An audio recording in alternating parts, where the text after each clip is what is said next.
어떻게 살 것인가? 중요한 주제입니다. 여러분, 우리는 어떻게 살 것인가에 대해서는 꽤 많이 고민을 합니다. 잘 살아야 하니까요. 후회 없이 살고 싶으니까요.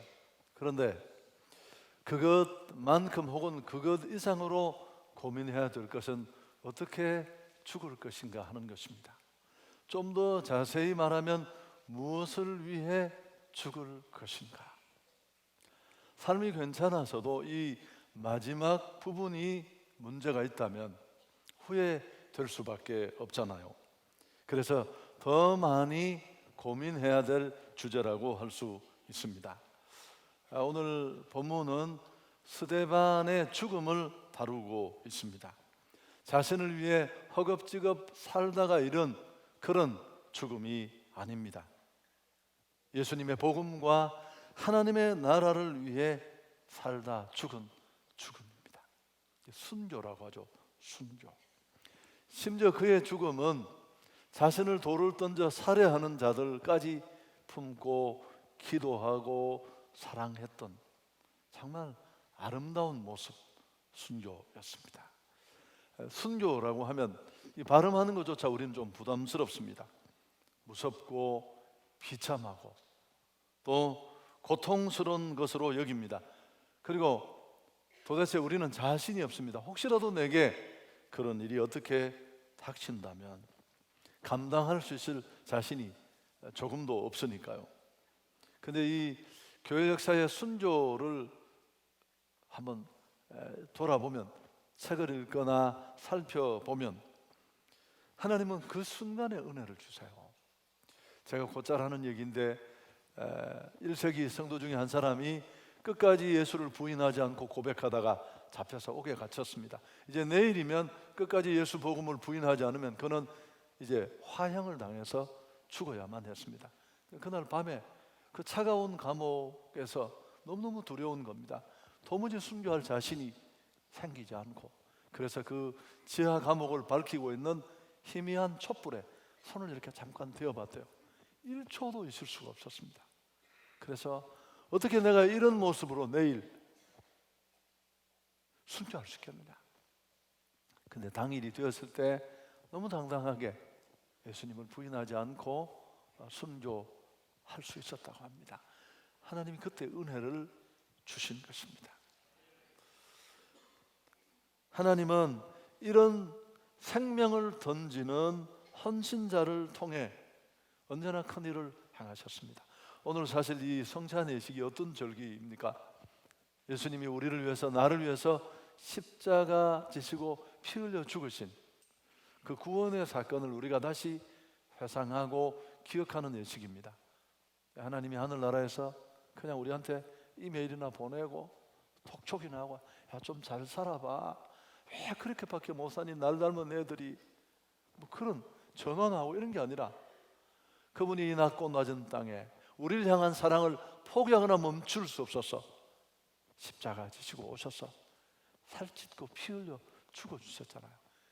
너무 수천 년의 시공의 격차가 있어서 잘 못 느꼈는데 성령의 은혜를 주셔서 이 말씀이 각도 있게 다가오면 큰 교만한 자도, 난 정말 내 힘으로 부모도 요만큼도 안 맞고 자수성가했다는 어떤 강팍한 인생도 이 사랑이 깨달아지면, 이 십자가의 희생이 와닿으면 막 통곡하잖아요.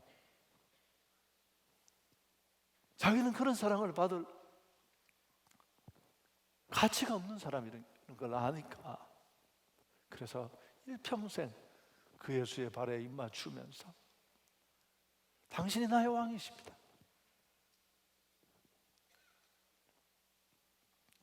여러분, 이런 말이 있습니다. 기독교회는 순교자의 교회다. 교회가 여기까지 오는 동안 교회를 힘있게 만든 힘은 다 이런 순교 위에 이루어졌습니다. 그냥 고백만 하고 거창하게 이름만 드러내고 그런 곳에 역사가 일어나지 않습니다. 2000년 교회사를 돌아보면 항상 그랬고요. 여러분, 한국 교회도 다르지 않습니다. 한국 교회는 짧은 역사에 지금 좀 허약한 모습을 보이지만 세계 교회가 주목할 만한 괄목한 성장을 이루어냈습니다. 근데 한국 교회 다른 기타 교회에 없는 순교의 피가 있습니다. 우리 초기 교회의 순교지가 제암리라는 곳입니다. 수원 쪽인데요. 지금은 행정구역이 화성으로 바뀌었다고 하는데 향남 쪽에 제암리 교회라는 데가 있습니다. 이 일제가 저지른 만행인데 예수 믿는 사람들을 3.1 운동했을 때 핍박했던 걸 사과하겠다고 교회에 다 불러 모아서 출석까지 확인해가면서 하나하나를 그래놓고 총으로 교회당 안에 몰아넣고 다 살해했습니다. 도망치는 사람 총 맞아 죽고, 그리고 휘발유를 끼얹고 불을 질러 버렸습니다.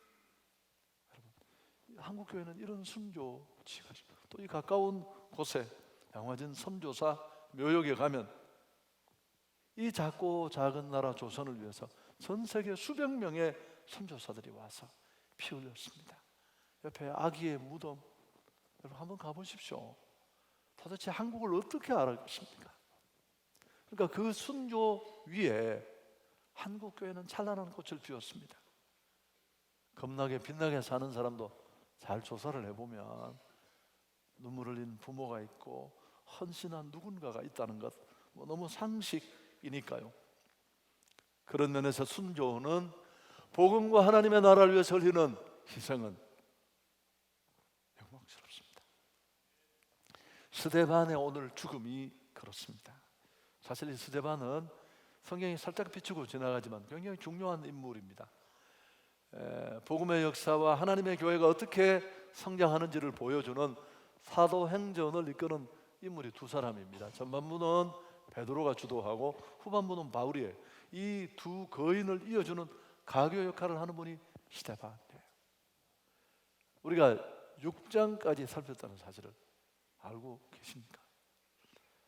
제가 사도행전을 하다가 이제 행축이 돼서 다시 사도행전으로 왔는데, 그때 선택과 집중이라는 제목으로 설교했습니다. 초대교회가 규모가 커지면서 사도들이 엉뚱한 행정적인 일에 자꾸만 시간을 보내면서 교회가 혼란에 빠지고 또 분쟁도 일어나고, 그래서 그런 일들을 도울 수 있는 7 집사님을 뽑았는데, 그때 선택된, 지금으로 말하면 장립 집사님 중에 한 분이 스데반이었습니다. 믿음과 성령이 충만한 사람이었는데, 여러분 그는 집사 된 지 얼마 되자마자 복음을 전하다가 이 7장에 이른바 스데반의 설교를 길게 합니다. 바울 신학의 뼈대가 이 스데반의 설교예요. 굉장히 깊은 신학적 내용을 담고 있습니다. 그리고 바로 분노한 군중들에 의해서 돌에 맞아 죽습니다. 오늘 우리가 그 순교하는 단락만 읽었습니다만 정말 돋보이고 빛나는 영광스러운 죽음인데, 6장 사도행전 6장 15절에 보면 공회 중에 앉은 사람들이 다 스데반을 주목하여 보니 그 얼굴이 천사의 얼굴과 같더라. 사도행전의 저자 누가는 누구에게도 붙이지 않던 예수님의 모습을 스데반에게 대비시켰습니다. 스데반이 돌에 맞아 순교하기 직전에 하늘이 열리고 하나님의 영광이 나타나고 예수님이 하나님 우편에 앉아 계신 것을 사람들이 보았다고 했습니다. 이게 스데반이 본 게 아니고 그가 죽어가는, 복음을 변호하다가 죽어가는 그 순교 현장에서 사람들이 열린 하늘을 본 거예요. 사도행전 7장 56절인데 함께 한번 읽어볼까요? 말하되 보라, 하늘이 열리고 인자가 하나님 우편에 서신 것을 보노라. 우리가 늘 외우는 기도문에 보면 예수님은 하나님 우편에 앉아 계셨어요. 여러분 여기만 유일하게 서 계세요. 이렇게 설명하죠. 십자가 복음과 하나님 나라를 위해서 순교하는 한 전도자를 주님이 어떻게 침묵하겠습니까? 앉아 계시던 그분이 일어나서 주목하실 수밖에 없다.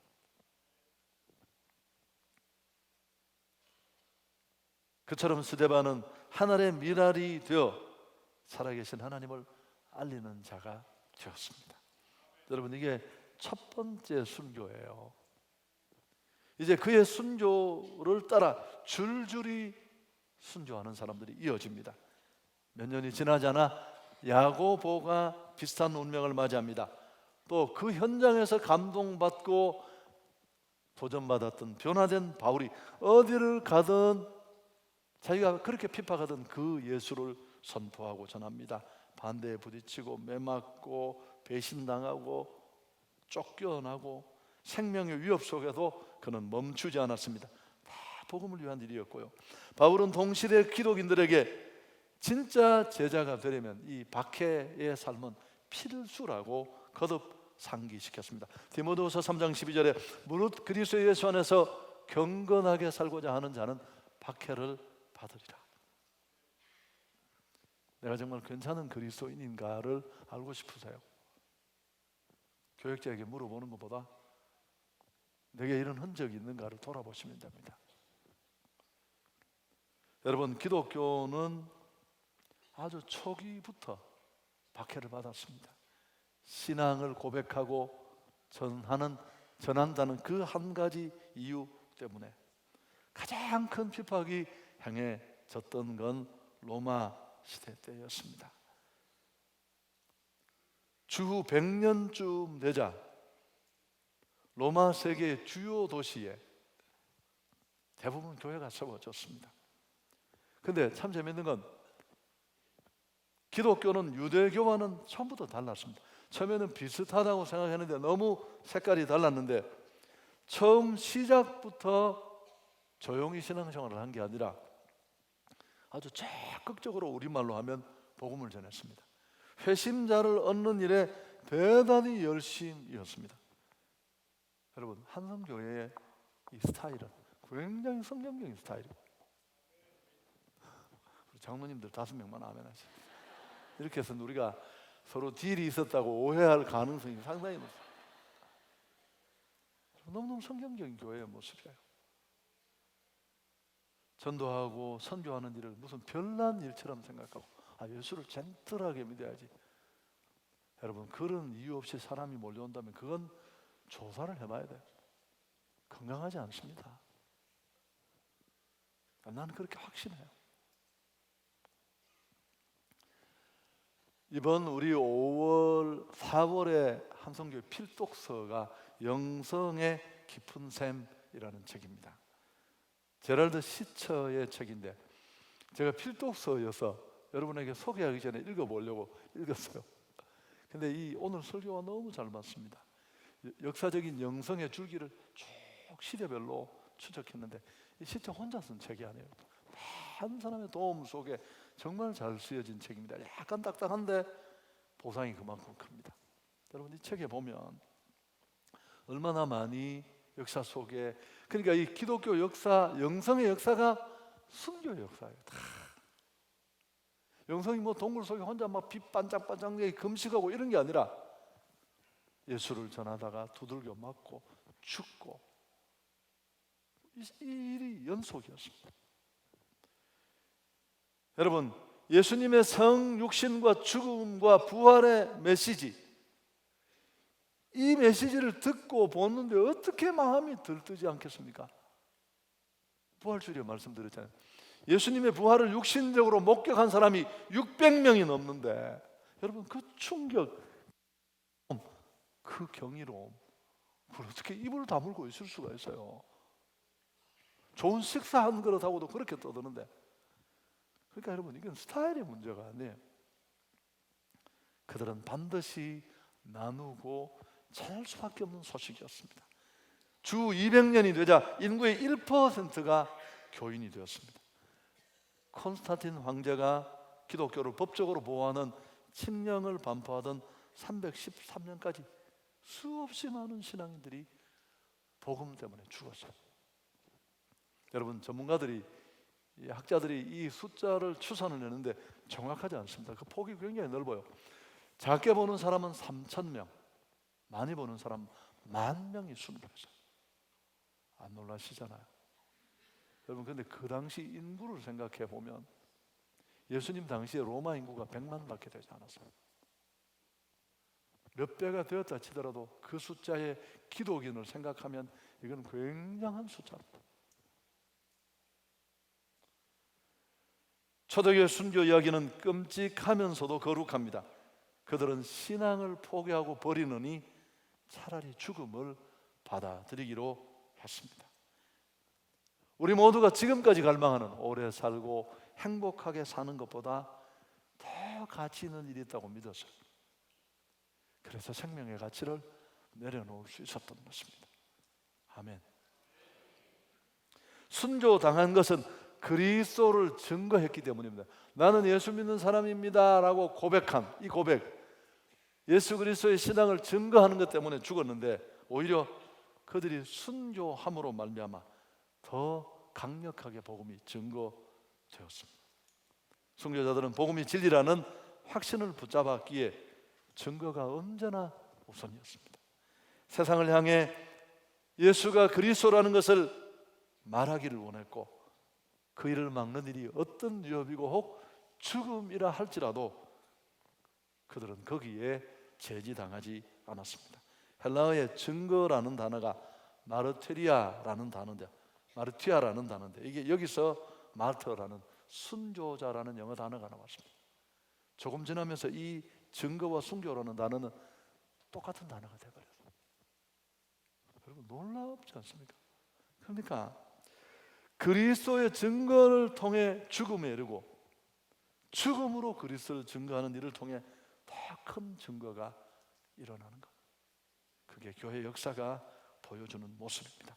2세기에 주목할 만한, 이게 이 앞에 소개했던 책에도 이 얘기가 나오는데요, 2세기경에 주목할 만한 신학자요 변증자 중에 유스티누스라는 분이 있는데, 이분은 로마에서 여러 사람이 그리스도인들이 처참하게 처형당하는 모습을 보고, 이분은 학자고 전혀 기독교인이 아닌데 그 모습에 감동받아 그리스도인이 되었습니다.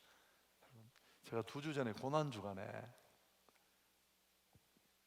암 선고를 받는 환자에게 의사가 너무너무 조심스럽게 다가와서 막 위로하는데, 기독인들이 어떻게 한다고 오히려 그 자기한테 당신 곧 죽는다는 슬픈 소식을 전하러 온 의사를 위로하면서, 선생님 신경 쓰지 마시라고, 제 준비가 다 됐고, 이런 장면을 지켜보던 의사가 예수를 믿는다고 제가 얘기해, 똑같은 일이 일어났습니다. 이분이 이 유스티누스라는 변증가가 이런 장면을 보고 하늘 소망을 엿본 거죠. 그래서 예수를 믿었는데, 회심한 이후에 그리스도인들이 왜 죽음 앞에 당당할 수 있었는지 이유를 이렇게 설명했습니다. 약간 번역상의 문제라서 다가오기 쉽지는 않은데, 검으로 처형을 당해도 십자가에 못 박혀도 사나운 맹수에게 던져져도 사슬로 매여도 불고문과 온갖 고문을 당해도 우리는 고백하기를 포기하지 않습니다. 모든 사람이 이것을 알고 있습니다. 우리가 더 많이 박해받고 순교당할수록 계속해서 더 많은 사람들이 예수님의 이름을 통해 신자이자 하나님을 두려워하는 사람이 되기 때문입니다. 여러분 왜 멈추지 않고 더 포기하지 않았다고요? 예수님을 증거하는 최고의 방법, 자기들이 죽음과도 맞서는 것, 그게 바로 더 많은 사람들이 예수를 알고 예수의 이름을 통해 구원받는 숫자가 이렇게 하는 게 가장 많이 늘어난다는 것을 그들은 알고 있습니다. 여러분 보세요. 그래서 증거와 순교라는 단어는 같은 단어가 된 거예요. 우리가 얼마나 많이 변질되어 왔는지. 행축하려고 하는데 막 입이 이만큼 나와. 교회당 문에 입이 붙어 다 떨어져. 1년에 2번씩 왜 이렇게 사람을 고문하느냐고. 제가 여러분을 십자가에 매단 적이 있습니까? 여러분 우리가 얼마나 많이 얼어져 있는가를 알 수 있습니다. 그리고 정말 감동되는 건 이분 유스티누스 역시 얼마 뒤 2세기 중엽에 자기가 고백하던 이 신앙 때문에 순교했습니다. 다른 순교자들과 마찬가지로 로마가 기독인들을 이 책에 보면 박해하는 이유가 4가지 나와요. 잘 정리가 되는데 오늘 설교와 연결이 돼서 제가 이야기를 살짝 머리만 알려드리고 마치려고 합니다. 첫 번째는 기독교를 기이한 그리고 위협적인 외래 종교로 알았다고 합니다. 오해입니다. 그래서 오늘 우리가 이렇게 무슨 애찬식 이런 걸 하면 주신제라고 착각했습니다. 모여서 술 먹는 줄 알고. 성찬식을 하면 뭐 살을 먹고 뭐 피를 먹고 이러니까 식인 풍습으로 오해를 했고요. 또 우리끼리 정말 사랑 안에서 애정을 표시하는 입맞춤을 하면서 형제여 자매여 하는 말을 듣고 근친상간한다고 오해를 했다고 합니다. 뭐 그럴 수 있습니다. 두 번째, 기독인들이 로마 사회를 비판하는 생활 방식 때문에 기독인들을 공격했습니다. 1세기 기독인들은 이 세상의 것이 유일하거나 가장 중요하다고 여기지 않았습니다. 여러분, 우리도 이렇게 말하잖아요. 이 땅의 삶 금세 지나가고 찰나의 순간이 지나면 영원한 세계가 있다고 말하는데 우리는 그렇게 살지를 않아. 막 땅에 냉장고 붙잡고 못 내려놓잖아. 냉장고는 너무 작네요. 근데 그들이 고백하는 그 확신대로 일관되게 살았습니다. 다가올 세상에 사는 것이 이 세상에 사는 것보다 훨씬 중요하다고 여겼고, 그걸 초계와 같이 내려놓았어요. 그 당시 경기나 연극이 굉장히 타락했다고 합니다. 우리가 조금 알고 있는 부분이잖아요. 그래서 문서로 철저하게 이런 일에 참여하지 못하도록 전달이 되었습니다. 피하라는 경고를 여러 번 해서 경건한 사람은 이런 데 가지도 않았어요. 그게 그들을 더 분리시키고 오해하는 결과를 가져왔습니다. 세 번째, 그리스도의 주 되심에 충성했으니까. 이건 로마의 황제를 신으로 보는 그들의 신앙과 정면으로 충돌했습니다. 양보할 수 있는 타협안이 없었어요. 네 번째, 마지막이 제일 중요한데 이 연결 때문에 말씀드린 건데요, 초기 기독인들은 기독 신앙만이 절대적이고 배타적인 진리라고 믿었습니다. 예수 외에는 없다. 하나님께 나가는 유일한 길이 예수라고 믿었습니다. 하나밖에 뿐인 길. 로마인들은 굉장히 관대했습니다. 여러분, 우리가 책을 읽어보면 아시지만 황제도 외부인이 될 수 있었어요. 종교에 대해서도 굉장히 관용했습니다. 종교는 본질상 진리는 그걸 따지는 게 애매모호하기 때문에 토론의 여지가 있다는 게 그들의 생각이었는데, 예수 믿는 사람은 오직 예수 외에는 길이 없다. 여러분, 이거는 아무 타협안이 없었고 예수님만을 주님으로 믿는다는 게 이게 진짜 문제였고요. 이것 때문에 다 죽고 매달리고 했던 겁니다. 여러분, 신기하게 지금과 꼭 같아요. 포스트 모던 시대의 정신이 이렇습니다. 범신론, 절대적인 신 이런 거 없습니다. 다 인정하지 않고요. 예수님의 주되심을 거부하는 것은 그때나 지금이나 똑같습니다. 여러분, 우리도 잘할 수 있죠. 막 신부님도 모시고 스님도 한 2분 데려가서 같이 커피 끓여 먹고 막걸리도 한 잔씩 하면서 그렇게 깐깐하냐? 천국 가는 길은 여러 가지가 있는데 뭐로 가든 바로 가든 가면 되지. 너무 편협하고 너무 독선적이지 말자. 여러분, 얼마나 사람이 괜찮아 보여요. 넉넉해 보이고. 그럴 수 없다는 거죠. 스데반이 왜 돌에 맞아 죽었을까? 이 설교를 53절까지 7장 굉장히 깊은 내용인데, 바울 그 깊다는 신약 성경의 전체라고 하는 바울 신학의 뼈대가 여기다 들어있는데, 제가 이번에 또 20번 이상을 읽었어요. 본문을. 내용을 정리하면서 첫째가 뭐냐 하면은 하나님은 이스라엘을 사랑했다는 겁니다. 아브라함을 선택할 때부터 역사 속에서. 그런데 이스라엘은 두 번째, 그 하나님의 사랑을 끊임없이 외면하고 무시하고 거역하고 배반하고. 여러분, 그래도 하나님 사랑은 멈추지를 않아요. 세 번째가 뭐냐, 그래도 하나님은 포기하지 않고 멈추지 않는 그 하나님의 사랑이 극단적으로 찾아낸 방법이 예수 그리스도의 오심, 십자가의 죽으십니다. 그 사랑의 절정이요, 극치요, 최고요, 최대였습니다. 그 예수가 바로 인생의 죄 문제를 해결하는 그리스도가 되시고 하나님이 되신다는 겁니다. 이 소리를 딱 듣자 피가 거꾸로 쏟아가 저거 지금 살려둘 수 없는 놈이다. 그리고 돌에 맞아 죽은 거예요. 자, 이제 정말 중요한 단락이 왔습니다. 여러분, 어떻게 이런 죽음이 가능했을까요? 스데반은 생명이 아깝지 않았을까요? 여러분, 수천 년 시대가 수만 년이 지나가도 인간이 자기 생명에 대해서 느끼는 애착과 고귀함은 똑같습니다.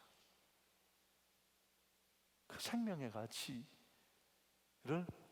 어떤 경우에 이렇게 내려놓고 초계처럼 버릴 수 있을까요? 여러분 한번 대답을 해보시죠. 그렇습니다.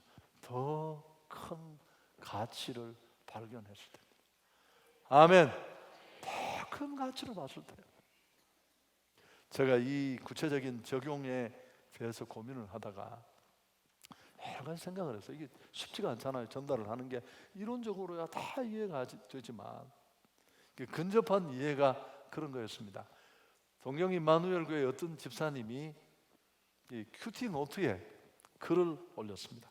그 글이 조금 제 마음에 도전이 되었습니다. 이런 기쁨이라는 큐티에 썼던 일기 같은 건데, 엄마가 되는 대부분의 사람이 목숨을 내놓을 각오로 출산합니다.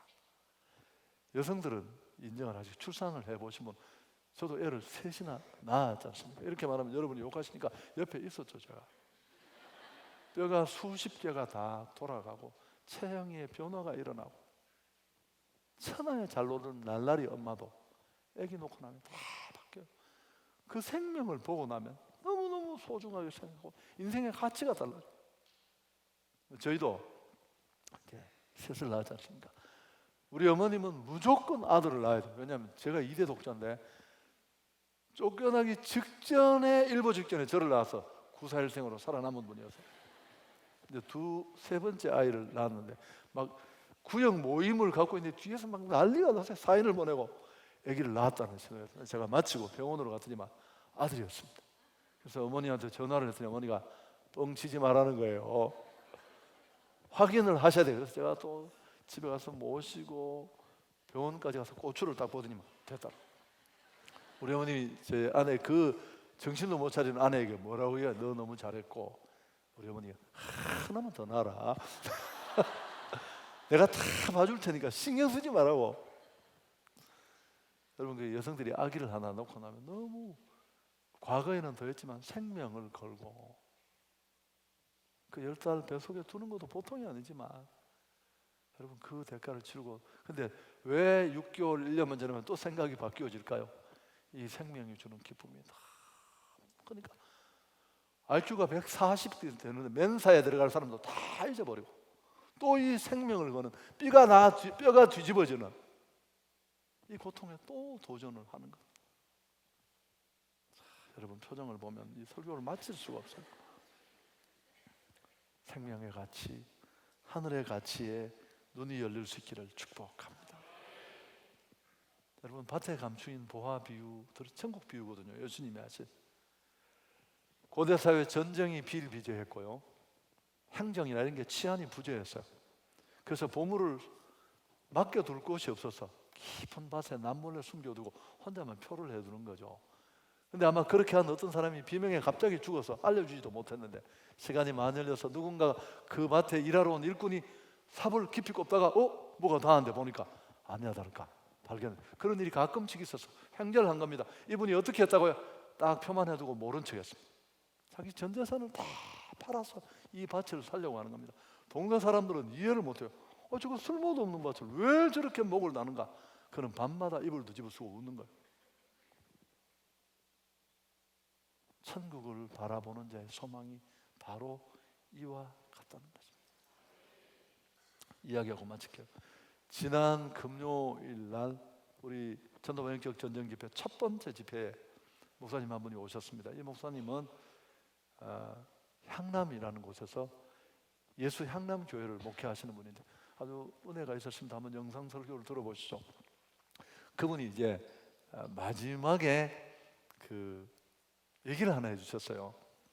나이가 저보다는 몇 살 적으신 분인데 뭐 그렇게 가난했던 모양이요. 사형제가 있는데 항상 먹을 게 부족했대요. 엄마가 어떻게 형편이 되는 날 이렇게, 그분이 오봉이라는 이런 넓은데 포도를 가득 담아주면 형제 넷이 순식간에 이걸 먹어치우는데, 자기가 하나를 이렇게 까서 씨를 빼고 이렇게 먹는 동안 형은 수마를 먹는, 이쪽으로는 씨 뱉고 껍질 뱉으면. 그래서 자기는 살 수가 없어서 어머니한테 여러 번 이 분배 방식에 문제가 있다고 공정하게 해달라고 얘기를 했는데도 잘 안 돼서 불만이 너무너무 많았대요.